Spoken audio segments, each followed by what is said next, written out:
Merci Madame la Ministre de nous recevoir. Ma première préoccupation concerne le bilan d'activité de cette agence, donc Expertise France.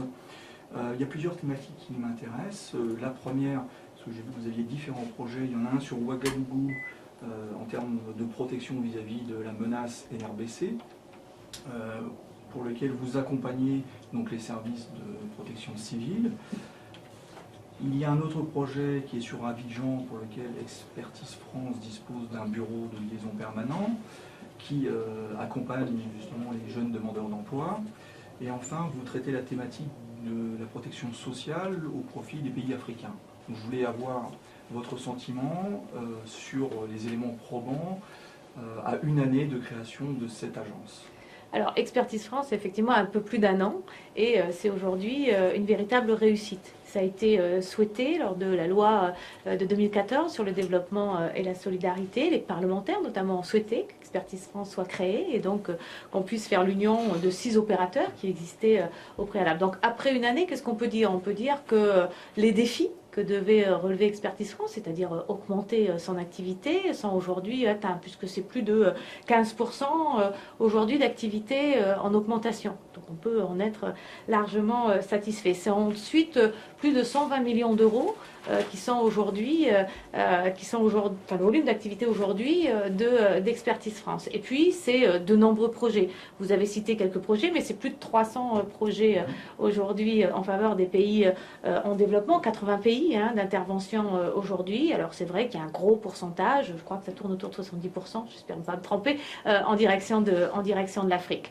Je crois que ce qu'il faut dire, c'est que le gouvernement a souhaité accompagner ou mettre en action ces grandes orientations politiques en matière de développement. Et après cette année 2014 et 2015 où nous avons créé un certain nombre d'outils, et Expertise France en fait partie, l'idée c'est d'être beaucoup plus efficace. 6 opérateurs, aujourd'hui un opérateur plus efficace, des meilleurs résultats et des équipes que j'ai rencontrées à nouveau là pour venir aussi les féliciter du travail qui a été fait. Alors bien sûr c'est jamais facile parce que regrouper 6 opérateurs, c'est tout un changement pour ces opérateurs, mode de fonctionnement, travailler ensemble, mais on voit bien que l'objectif qui était rappelé dans la loi, ou du moins dans les débats au Parlement, c'est-à-dire l'efficacité, aujourd'hui, c'est un premier résultat. Et je crois qu'on pourra voir davantage encore dans les années à venir cette montée en puissance d'Expertise France. Et Expertise France, qui est un des gros piliers de la politique de développement du gouvernement, aux côtés de l'Agence française de développement et sous peu de la Caisse des dépôts et consignations,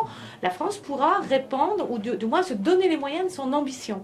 Ambition répétée par le président de la République à New York quand on a effectivement validé ou approuvé les objectifs de développement durable qui sont au nombre de 17, à Addis Abeba quand on a parlé du financement, mais aussi comment aider les collectivités, les territoires à se développer, et puis bien sûr après la COP21, le développement durable dans tous les sens de ce terme, c'est-à-dire le volet social, le volet économique et le volet environnement. Comment le mettre maintenant en action? Et c'est ce que fait cette maison, et c'est ce que fait cette maison très bien depuis un an avec de très bons résultats. Alors je ne vous parlerai pas moi de projets détaillés, sinon de vous dire combien moi j'ai eu satisfaction à voir cette maison accompagner les différents pays à produire leur contribution pour la COP21, c'est-à-dire les INDC. Ça a été rapide, on les a sollicités, ils ont été très réactifs et ça a permis la réussite de la COP21. C'est quelque part des choses qui n'ont peut-être pas suffisamment été dites. Et puis un autre moment que moi j'ai aussi vécu en dehors de la COP21, c'est la lutte contre Ebola. Et cette maison, elle a fait beaucoup pour la lutte contre Ebola. Donc voilà 2 points importants où Expertise France a montré toute sa valeur et a été efficace. Alors justement, vous avez visité le département en charge d'Ebola. Ebola aujourd'hui a une nouvelle réapparition. Quelles sont les recommandations de l'Organisation mondiale de la santé et quelles sont les mesures que vous préconiserez en termes de sensibilisation au profit des populations locales? Alors c'est justement aussi le travail de cette maison, c'est ce que j'ai pu voir tout à l'heure en rencontrant les différentes personnes qui travaillent sur cette question de la santé et l'après-Ebola. Alors c'est toute la reconstruction d'un système de santé, l'accompagnement, effectivement, la stratégie à mettre en place, mais aussi comment davantage être prêt à informer en permanence, d'ailleurs le volet pédagogique des choses va être important, en permanence les citoyens. On a vu, notamment en Guinée, mais partout, Sierra Leone et au Libéria, la difficulté à lutter contre la rumeur. Et c'est normal, parce que c'est arrivé d'un coup et que personne n'y était préparé. Aujourd'hui, c'est comment faire pour qu'il y ait une information permanente, des relais avec la population, qui peuvent être utilisés pour Ebola, mais pour tout autre demain virus qui apparaîtrait, et comment on peut aussi y répondre de manière beaucoup plus réactive par rapport à ce qu'on a pu faire sur Ebola, parce qu'il faut bien reconnaître que les uns et les autres, nous avons réagi très tardivement. Nous avons fait des retours sur expérience et aujourd'hui, Expertise France accompagne la Guinée dans sa restructuration, sa préparation à relever ce défi de la santé dans son pays.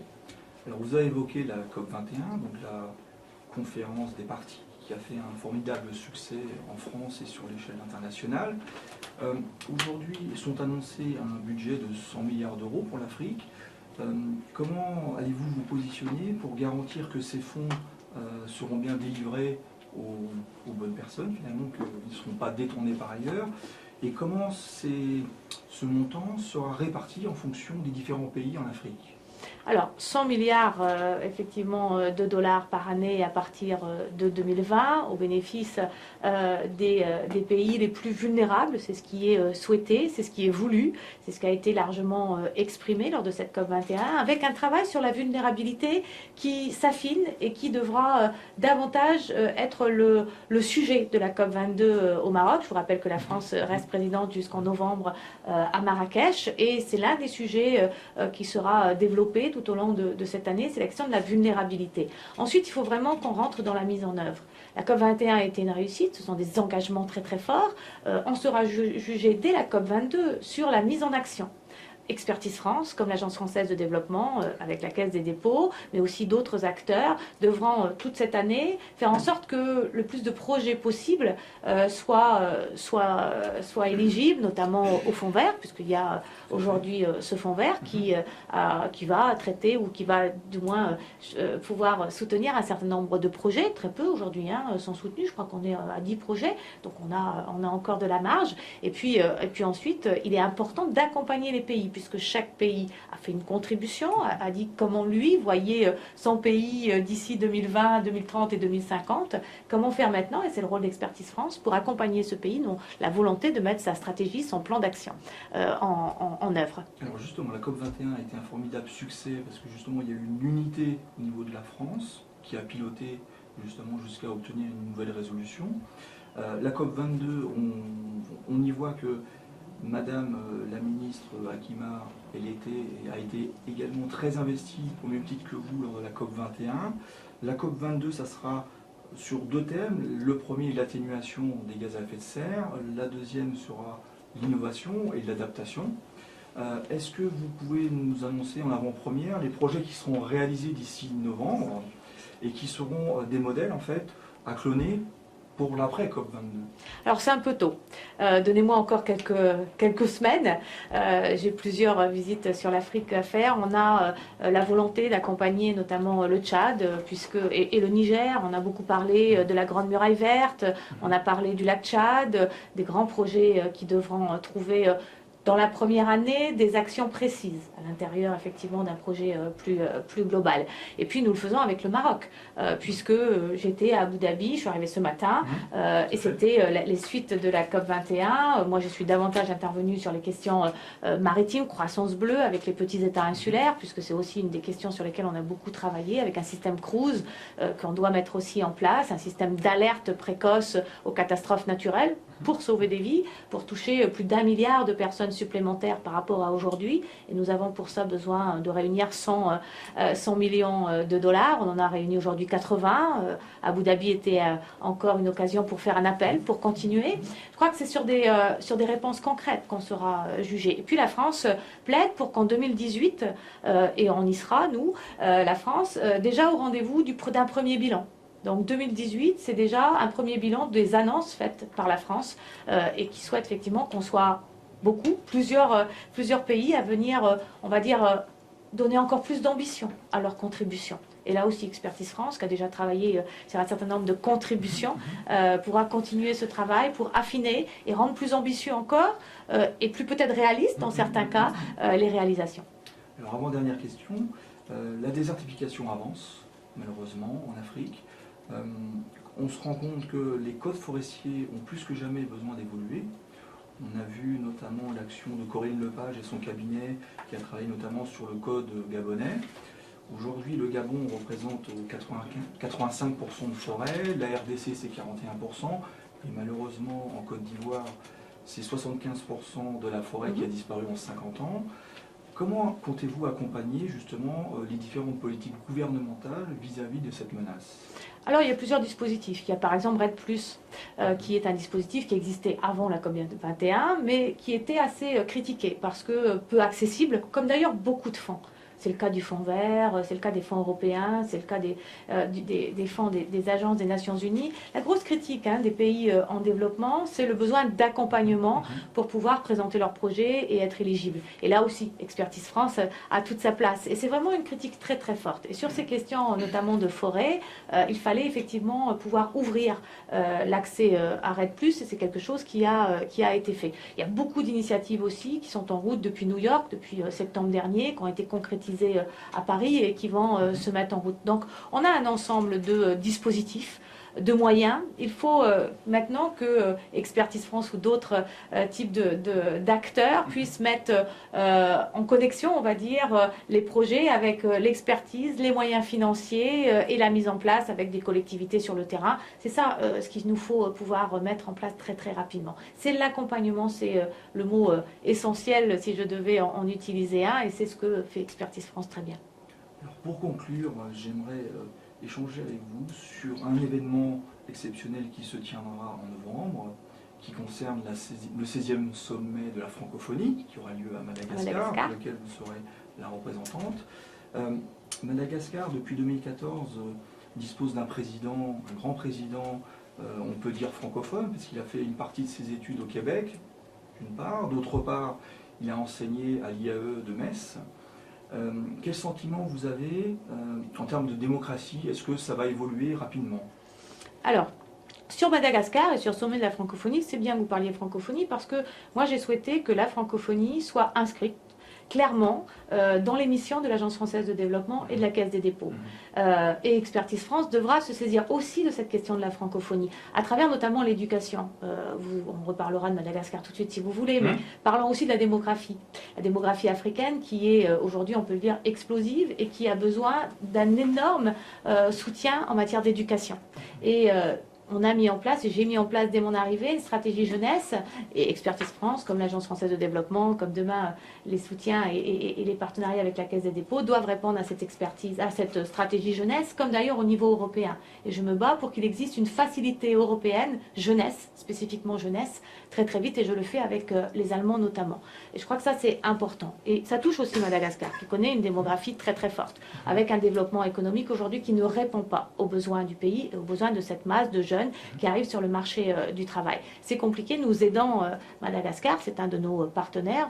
La France d'ailleurs n'est jamais partie de Madagascar, contrairement à d'autres. Nous avons continué à épauler Madagascar à travers le temps et ses difficultés. Nous continuerons à y être. Vous savez, l'océan Indien, et il y aura la commission de l'océan Indien en février, je m'y rendrai. Là aussi, je crois beaucoup, moi, au développement des régions et des bassins maritimes. Et dans ce bassin maritime, la France a des outre-mer, avec là aussi des compétences, des expertises, des entreprises qui peuvent très bien faire en sorte que Madagascar retrouve un développement plus rapide pour répondre à ses besoins dans tous les domaines, qu'on parle de pêche, qu'on parle d'agriculture, qu'on parle d'installation d'entreprises innovantes, qu'on parle de santé, de social. Je crois que c'est important. Il nous faut aider les démocraties à pouvoir se développer. C'est aussi le rôle d'Expertise France, d'ailleurs. C'est le rôle de l'AFD, puisque nous avons confié cette nouvelle mission à l'AFD. Et je crois que nous pouvons effectivement aujourd'hui nous féliciter des premiers pas que nous avons faits. Et on sera très heureux de tous se retrouver à Madagascar pour le sommet de la francophonie, parce que vous savez, la francophonie, c'est un véritable atout. C'est 80 pays, c'est un énorme réseau qui est sous-utilisé aujourd'hui. Au bénéfice justement de la stabilité. Au bénéfice de la stabilité, tout à fait. Merci beaucoup Madame la Ministre pour cet entretien. Merci.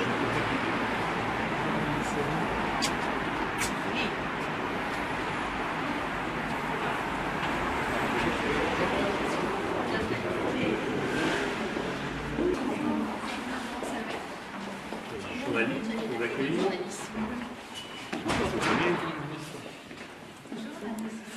directrice de la stratégie, secrétaire général. Bonjour. Eh ben, très heureuse d'être dans cette maison. Ça faisait quelque temps que j'avais dit que je devais passer. Oui, C'est fait. C'est fait. On peut faire une petite... Non, on ne fait pas une photo là? Ah, il n'est pas arrivé. Alors, on va la faire. Mais on va attendre les... On a trouvé une solution. Et là, devant le panneau...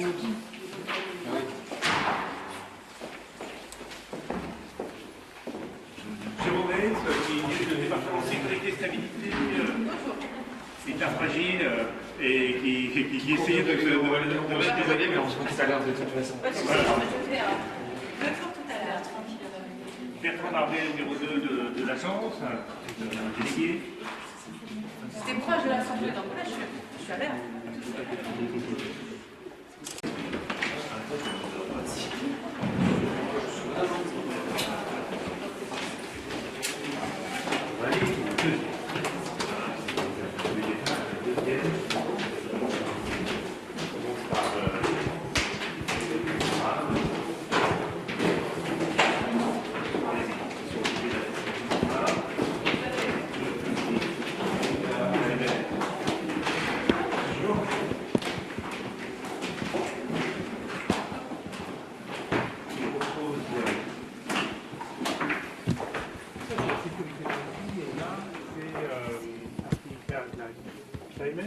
Peut-être un premier bureau, du développement. Enchanté. Bonjour. Bonjour. Antenne Bureau, chargé de développement durable. C'est la section développement durable. Voilà, c'est tous les bureaux là sont développement durable. Alors, racontez un peu ce que vous faites. Alors nous, on est plus particulièrement le bureau ville et territoire, donc on charge de tout ce qui est politique urbaine durable. Donc en ce qui nous concerne, on a un portefeuille qui est assez large, qui englobe en effet les villes durables, donc on travaille autant sur l'énergie, enfin les économies d'énergie et aussi les énergies durables, mais également sur la question environnementale. Et on a notamment un projet qui est assez phare dans la maison sur le financement européen, qui est un projet en Tunisie, dans le golfe de Gabès, de gouvernance environnementale. Voilà. Est-ce qu'on a une accélération des projets avec le lendemain de la COP21 On a pas mal de choses et surtout la veille d'Habitat 3, on a beaucoup de choses qui commencent à apparaître sur les thématiques de la ville. Donc c'est vrai qu'on a notamment à l'échelle européenne plusieurs financements qui, en tout cas des fiches, des programmes qui sont en train de tomber sur cette thématique-là des coopérations entre villes, entre réseaux de villes pour faire émerger des stratégies. Et d'ailleurs on a deux collègues qui gèrent avec nous le secrétariat technique pour le partenariat français Ville et Territoire, qui sont malheureusement absentes aujourd'hui parce qu'elles s'occupent des positions France en vue d'Habitat 3 dans le cadre du campus urbain qui a lieu aujourd'hui à l'UNESCO. Voilà. Il y a plusieurs manifestations. Moi j'arrive d'Abu Dhabi où effectivement il y avait aussi une séquence Habitat 3 et où il y avait peu de monde. Tout le monde. Mais, Moi je pars au Bahreïn. Signer un contrat du 1,3 million sur la planification urbaine pour faire notamment une ville verte autour d'un quartier de la capitale. On part avec Aegis. Donc c'est vraiment le savoir-faire français, notamment en matière de tram par exemple, qui est à l'honneur. Ils nous payent directement et chercher le savoir-faire français. Géographiquement sur cette zone, enfin sur ce thème, c'est... Sur ce thème, on est en Asie du Sud-Est, on est en Turquie. C'est vous qui vous occupez de la Turquie? Voilà, Turquie. Et c'est vrai qu'on a beaucoup de demandes depuis la COP21 pour de l'expertise, pour faire des études de préfaisabilité et voir là où on peut faire des investissements pour des énergies renouvelables et autres, notamment un projet qu'on a en Turquie sur les villes durables avec l'AFD. Donc on travaille directement avec l'AFD et on prépare, on voit là les possibilités de potentiel d'investissement pour l'avenir sur l'efficacité énergétique dans les municipalités en Turquie. Donc, on aura des résultats bientôt. Et davantage de pays francophones ou pas? Non, pas forcément. Pas forcément, La Tunisie, par exemple, le projet Maroc. Tunisie, Maroc, on travaille aussi pas mal avec l'Afrique subsaharienne francophone, La Côte d'Ivoire un peu, La le Côte Sénégal. d'Ivoire, voilà. Il y a des petites choses qui émergent. Maintenant, c'est vrai qu'on a tendance à voir l'Asie du Sud-Est très en avant sur cette question-là, parce que je pense que l'urbanisation et la croissance urbaine et il y a une prise de conscience plus importante, je pense, en Asie du Sud-Est. Ça commence aussi dans le Maghreb, avec toutes les questions aussi d'urbanisme, je dirais, sauvage, et du coup des questions de contrôle de l'urbanisme, aussi de mettre en place un droit à la ville pour tous, et un droit aussi aux services urbains de première nécessité, donc à l'eau, électricité et autres énergies, donc ça fait beaucoup de choses. Très bien, vous avez du boulot, hein, normalement. Beaucoup de choses à faire. Normalement, vous avez plein de projets passionnants qui vont sortir assez vite. C'est ce qu'on souhaite de toute façon. La petite brochure. Oui, on a des Sur éléments. la gouvernance environnementale à Gabès. Très bien. Ça, c'est un très Une beau projet. brochure sur les villes durables. On fait travailler les collectivités territoriales, les ONG, On a le la gouvernement pollution aussi, et les industries sur polluantes. Les expériences françaises aussi. Donc le multi-acteur est en action.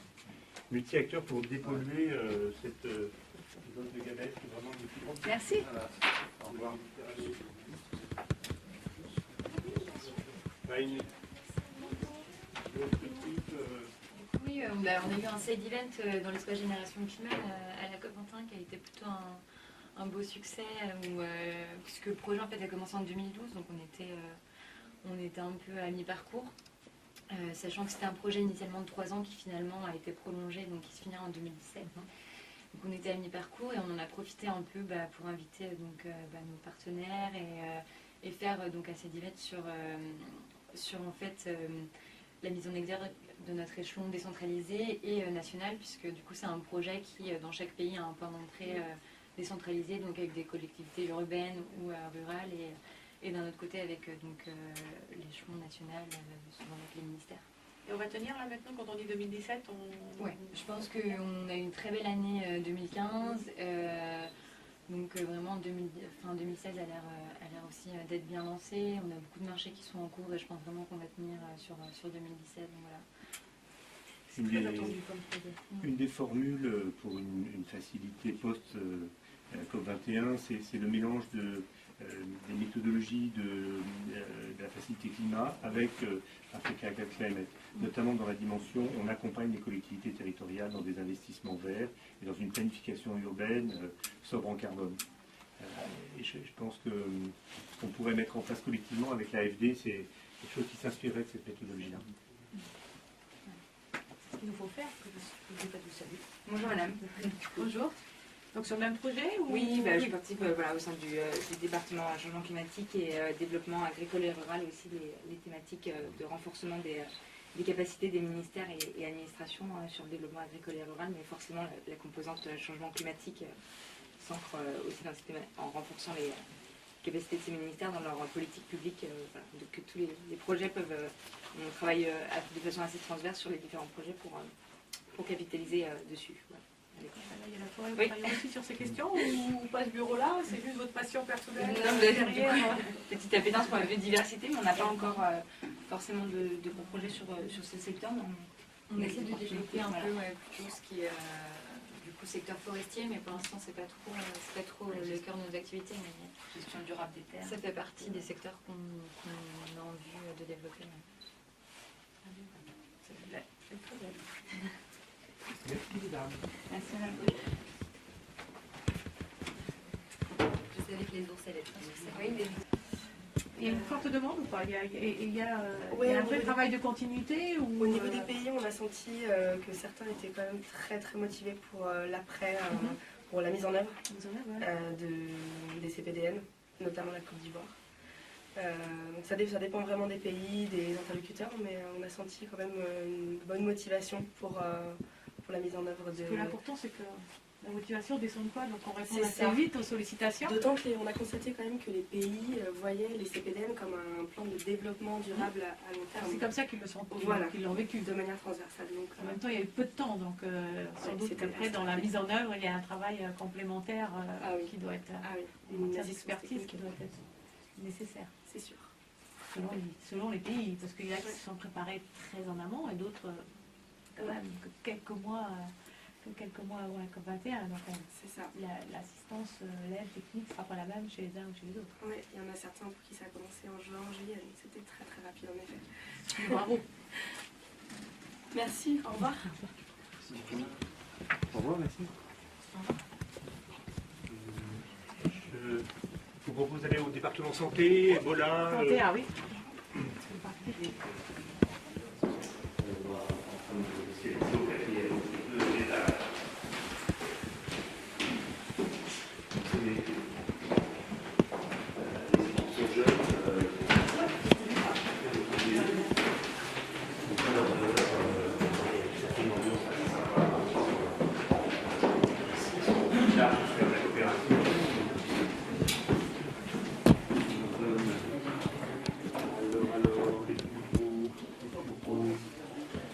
Bonjour.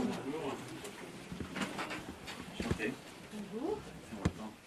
Donc, on est sur la section santé, c'est ça? Santé, initiative 5%, 5% de la contribution française Ouais. au Fonds SIDA. Racontez, je sais pas moi qu'est-ce que vous faites? Alors, on travaille donc avec les pays qui sont bénéficiaires de subventions du Fonds mondial, donc les pays notamment francophones, là où vous avez tous nos pays éligibles. Et on travaille depuis donc 2011 maintenant. Cette année, c'est une année importante puisqu'on a la conférence de reconstitution des ressources du Fonds mondial, donc il y a beaucoup d'enjeux et donc on va beaucoup communiquer cette année. Moi, je suis en charge de la communication principalement sur le projet. Donc on prévoit des missions, on part au Sénégal la semaine prochaine. Sénégal. Voilà. Ouais. D'accord, il y a quand même une belle partie. Oui, beaucoup en Afrique, concernés. voilà, les pays prioritaires de l'APD, Asie du Sud-Est et puis Europe de l'Est, beaucoup sur la tuberculose notamment. Je peux prendre. Bien sûr, donc on a notre plaquette aussi. Et puis Lucie, de l'autre côté, elle a des rapports d'activité pour vous. Très bien. Et vous avez travaillé vous aussi ici sur Ebola ou c'est plus un autre. Alors oui, c'est les Ebola, autres, ça sera. Et voilà, c'est de l'autre côté. On fera le tour alors. Juste, On fait un tour. on fait un petit tour. Ça, c'est le sujet de l'année quand même. Tout à fait. Ça va être On est conscient. quelques débats sur Ouais, les futurs investissements. tout à fait. Merci. Merci à vous. Pour vous présenter à la fois le reste de l'équipe 5%. Bonjour, Lucie. Et chez Kylian, qui est un de nos partenaires africains, avec lesquels on travaille sur un réseau de pédiatres et chez vous. Oui. Et Stratégie jeunesse est au cœur de Voilà. mes préoccupations. Et ici, on a fait un réseau EVA comme enfant et VIH en Afrique, un réseau des pédiatres du Sud et du Nord qui travaille à améliorer l'accès au traitement ARV pour les enfants, mais aussi la qualité. Vous savez bien que dans notre région, en Afrique de l'Ouest et du Centre, l'accès aux ARV est très bas, il est inférieur à 15% dans la région, alors que pour les adultes, c'est 4 fois plus. Donc ce réseau-là essaie de travailler à travers le renforcement des capacités, des plaidoyers, la production d'outils didactiques, les échanges suite pour faire avancer cet agenda d'accès aux ARV pour les enfants. Et on est sur toute l'Afrique, on est sur. On est sur 12 pays en 12 Afrique pays de en l'Est Afrique. et du centre, un réseau francophone. On est quoi à l'intérieur des 13 pays prioritaires de la loi de 2015 De 2014, pardon. Ouais. Oui, 2014. Et le réseau EVA est un super réseau qui marche très très bien. Et, vous pouvez- La prochaine fois que je me déplace, faut que j'aille le voir sur le terrain. Oui, avec beaucoup de plaisir à Dakar ou dans un des... Le prochain pays, normalement, est le Burkina Faso. Oui, le Burkina Faso fait partie Vous des avez, 12 pays qui sont voilà. oui. D'ailleurs, deux sites au Burkina, d'ailleurs, nous avons deux sites au Burkina. Je regarderai. Parce que normalement, c'est pour la début février. Parfait. À l'hôpital Charles de Gaulle, à l'hôpital Charles de Gaulle, notamment, il y a des pédiatres qui font partie du réseau EVA. Et dans le cadre de l'initiative 5%, on soutient aussi d'autres initiatives de projets adolescents envers les adolescents et les jeunes filles. On fait pour l'accès à la santé sexuelle et reproductive. Donc par exemple, on a un projet de prévention par SMS au Cambodge auprès des travailleuses du sexe. On a des formations auprès des enseignants au Mali pour leur apprendre à comment parler de sexualité avec les adolescents. Un projet aussi auprès des personnels soignants pour les accompagner dans la prise en charge des adolescents infectés par le VIH. Donc on a 8 projets financés dans le cadre de l'initiative 5%. Le Tchad et le Niger, me disait la dernière fois, les présidents eux-mêmes, combien ils étaient volontaires pour éventuellement mettre ce type de projet en place, et que ce n'était pas éventuellement facile dans leur pays. Alors qu'on a effectivement un pays qui rencontre qui doit relever tous les défis en même temps.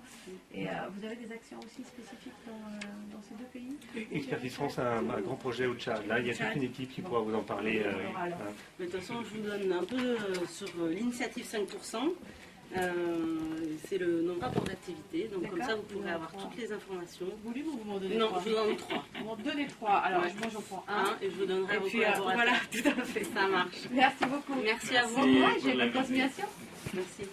À tout à l'heure, je crois, on se voit. La coopération hospitalière, moi je travaille sur le Tchad, donc un projet voilà. financé par l'AFD, et donc un projet qui est sur la santé maternelle, néonatale et infantile. Donc c'est un projet de compagnonnage, de l'accompagnement et de la formation pratique in situ.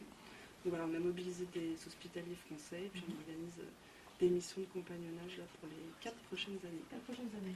Voilà. Compagnonnage, c'est très concret. Des sages-femmes accompagnent des sages-femmes jusque dans les actes eux-mêmes. Ah oui, jusque dans les actes. Jusque dans les actes. Donc c'est pas de la formation théorique, c'est de la formation pratique. Sur le terrain, y compris une intervention pour apprendre le geste. Et je pense que c'est comme ça. C'est finalement le savoir-faire de l'Expertise France, c'est de faire du transfert de compétences à travers un dialogue entre pairs. Les médecins parlent aux médecins, les sages-femmes parlent aux sages-femmes, les douaniers parlent aux douaniers. Et je pense que c'est comme ça. Même si on fait ce métier dans des conditions très différentes, on parle le même langage parce qu'on fait le même métier. C'est ce qu'on fait au Tchad. C'est un très beau projet. Par ailleurs, dans un pays où le taux de présence des pédiatres est par ailleurs de... Donc, il y en a 2. Oui, il y en a 2 dans l'ensemble du pays. Les ressources humaines sont vraiment quasi inexistantes, même en termes de médecins et de sages-femmes. Les membres du gouvernement en seraient bien conscients, parce que c'est ce dont on parlait la dernière fois, donc ils ont vraiment cette volonté. En même temps, la réponse, l'échelle de la réponse est énorme. Tout à fait. Quand on parle de 2, c'est vraiment ça, des grands besoins. Des besoins énormes. Bon. Merci beaucoup, bonne continuation. Monsieur Ferre gère un projet de lutte contre la tabagie en Afrique. C'est le premier projet de ce type-là. C'est un enjeu de santé publique au Burkina Faso. Assez agité depuis le week-end dernier. Malheureusement pour eux, oui, tout à fait. Mais c'est un projet qui est très novateur. C'est l'un des premiers en Afrique, un projet de sensibilisation au tabagisme. C'est ça Oui, une touche glamour, le cancer de la bouche. C'est pour la journée mondiale sans tabac. Voilà, campagne choc. Bonne continuation. Je découvre ce que tu Merci, au revoir. Merci, à tout à l'heure. Puisqu'on parlait du tabac, je voulais dire un mot ici de la drogue, parce qu'on a ouvert au Sénégal le premier centre de traitement par méthadone de toute l'Afrique de l'Ouest, dans le cadre d'une longue démarche de un projet historique, austère, sur subvention de la mairie de Paris d'ailleurs. Bonjour, parce que je passe pas pour le numéro sans dire bonjour.